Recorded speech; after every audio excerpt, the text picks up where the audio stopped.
Do you know what type of phones get ignored a lot? I think just because of their main factor of what they're supposed to be used for. But these phones actually are very high end and support all the latest chipsets and do more than just this one thing they're labeled for. And that is gaming phones. And Red Magic 9 Pro is more than just a gaming phone. So let's get into it. So to start with, it has a beautiful Full HD Plus screen that is flat, no curves on the sides or anything, and it's a 6.8 inch 120 Hertz screen.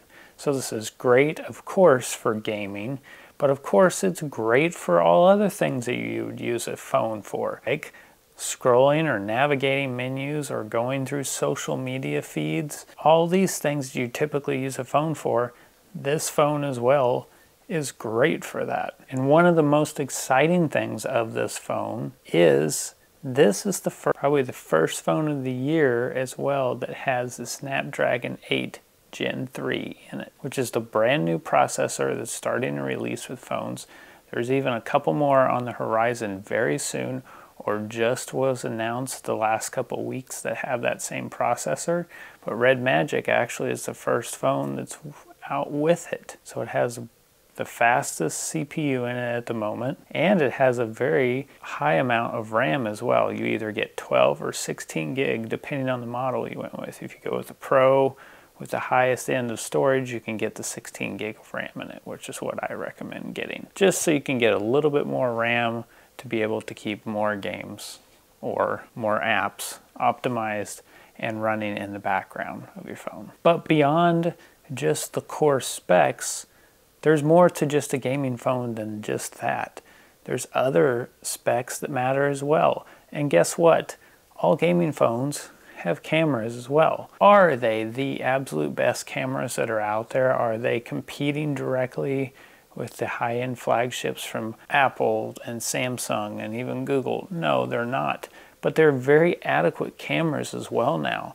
These lenses are not to be joked around with either anymore. They're 50 megapixel lenses, just like a lot of the other flagships have. The big difference here between some of the other manufacturers is what AI or what processing is being done after the photo is captured. Or a lot of these gaming phones are just taking that core sensor that was released, putting it into a phone. So this phone has a 50 megapixel main and a 50 megapixel wide angle. So very good on specs for the camera. But the front camera even takes on another step and makes this screen even better. And that is the fact that this screen is completely bezel-less and has no hole punch either. And that's because the front-facing camera is under screen, so, or under display. So, of course, you do give up some quality with that because you're literally taking a photo behind a screen. Sure, it's not the greatest for selfies, but if that's really what you're focused on for this type of phone, I think you need to look at a different type of phone, because there's other things this phone does that no other phone does, and they're pretty cool. So beyond that, of course, we have a fingerprint reader as well, which is great. It's fairly accurate, fast access and authentication into your phone. There's no delays with this fingerprint from what I've tested so far. Has pretty great speeds. Shocking parts of this phone is the battery. The battery is a 6500 milliamp battery in it. At most, you're seeing 5,000 in most phones today, maybe 53, 5400, but 6500 milliamp battery life. You know what that gets you? Fantastic all-day battery life. And with the included charger as well from Red Magic, you can bump up and get charged up super quick as well with their 80 watt included charger in the box. And this thing flies on getting charged. But one of the reasons it can charge that fast is cooling. And this phone, one of the coolest things, no pun intended, that it can do is cool the phone, and how much of a difference it actually makes, especially on charging a phone. It may not make that big of a difference on some games you're playing. Depends on the game. Impact, it would make a big difference on. But if you're charging, there are vents in this phone to regulate the heat and disperse it out. Not only is there vents on this phone, there's even a fan on the back. And if you want to see how the fan gets activated, check my YouTube short on it. But basically, this third notch right here in the phone is a fan. It's not a camera. It might look like a camera at first glance, but it's actually a little fan, and that helps regulate the heat when it's charging or you're playing a high-performing game. When you activate the game switch mode, it'll activate some of the neon lights, and we can see that it activates after you are in the game menu. You can activate the fan as well. And so we see these lights, that's actually a fan rotating in there. So really cool stuff. It keeps the phone really cool. I have had no situation where it's hot to the touch at all.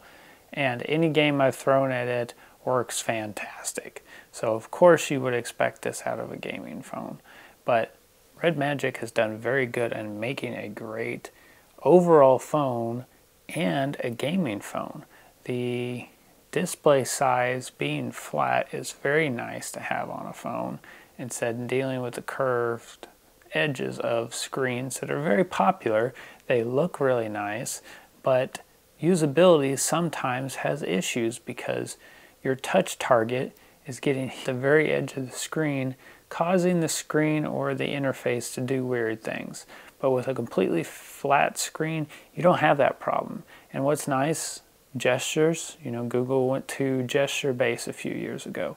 The back and the swipes and the ups, those work really great because it's a flat screen. So if you are put off with curved screens or want a really good flat screen, boy, is this another option, you should get it. So overall, past all the specs, and the point that this should not be considered just a gaming phone is the main principle here. This phone can do anything any other phone can, and actually, because of its specs, because of the fan, because of the Snapdragon 8 Gen 3, it can definitely hold up with any other phone out there, and maybe even beat a lot of them. So this phone really is a powerhouse that offers a lot of capabilities. Hey, here's something else it even does. When it's in the gaming mode and you have the fans running, LEDs, there's even LEDs on these. And you wonder what these are? Those are shoulder buttons. Yes, this phone even has shoulder buttons built into it that you can map during your favorite game to do anything from aiming to shooting to maybe you're playing a fighting game or something. And it was not difficult to get them mapped in the game. I used Grand Theft Auto, for example, and I was able to remap the attack button to the right trigger. So you can do this, for example, instead of tapping on the screen to do the same action. It's very handy, especially in shooting games, because you can use this for aim and this for shoot, just like you would on a regular controller. So this phone offers a lot. And for the price of only $800 at its full specs. So what are you missing really at this point? Really honestly, what you're missing is from one of the higher, more expensive brands, some of the software features they may offer, a telephoto lens, full QHD, and better cameras. But it really depends on what you're wanting in a phone. That's why there's so much flexibility in phones today, depending on what you want. Does this make this a bad phone? Absolutely not. I think it's a great phone. I've had a lot of enjoyment using it for 2 weeks now. I've had no situation where the device is slow or unresponsive, any lockups. And the thing about the Red Magic OS on top of Android 14, it's very stock. There are some differences, there are some changes. There is the game mode. That's the biggest thing. I've been, of course, very surprised with the charging capabilities. Something, again, that you use on an everyday basis. Not just for gaming. Of course, it can charge rapidly still as well once you have that game mode on and the fan on and charging. But it's such a quick device to charge as well, which it makes it really nice to top off maybe before you go out for the evening. but you may not even need to do that with its 6500 milliamp battery. Again, it's an impressive battery in it as well. So maybe you're looking for something more in the gaming aspect of phones, but don't care about cameras as much. Again, they still offer good cameras under certain situations. Then maybe take a look at this phone, because it packs all the newest technology of this generation of phones in it. So you're definitely not missing out on anything, and has a good, smooth operating system of Android 14 with Red Magic skin on top of it running. So if you have any questions about the Red Magic, leave some comments below, and I'll see you in the next video.